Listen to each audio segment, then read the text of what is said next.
Yeni bir akım, hey moduma bakın. Aç sesi sonuna kadar, sesime katıl. Disco bar değil canım, bu benim yaşantım. Girin bizim ortamlara, bir şişe bir rakı.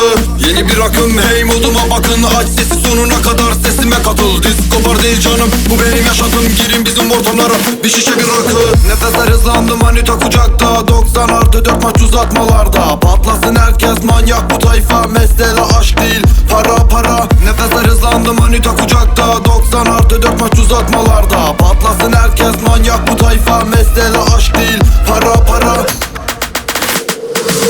Mesele aşk değil, para para. Bel altı oldu, ortam çok fena. Vurdu attı golü, şimdi patladı. Mesajımı almak isteyen anladı. Mesele aşk değil, para para. Bel altı oldu, ortam çok fena. Vurdu attı golü, şimdi patladı. Mesajımı almak isteyen anladı. Canım cicimleri finali yatakta. Gececi tayfa, diskolada pompa. Sarışın esmeri hepsi de bomba. Kafalar dünya, bu nasıl rüya? Dil zurna, hayatım kalk oyna.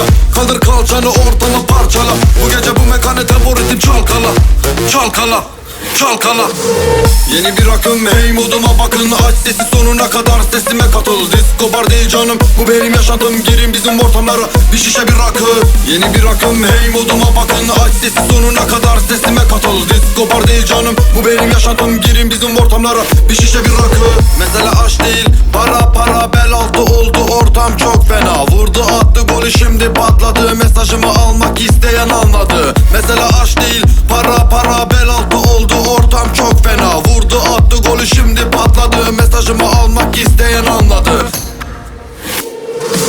Nefesler hızlandı, manita kucakta. 90+4 maç uzatmalarda. Patlasın herkes, manyak bu tayfa. Mesele aşk değil, para para. Nefesler hızlandı, manita kucakta. 90+4 maç uzatmalarda. Patlasın herkes, manyak bu tayfa. Mesele aşk değil, para para. Canım cicimleri finali yatakta. Gececi tayfa, diskolarda pompa. Sarışın esmeri hepsi de bomba. Kafalar dünya, bu nasıl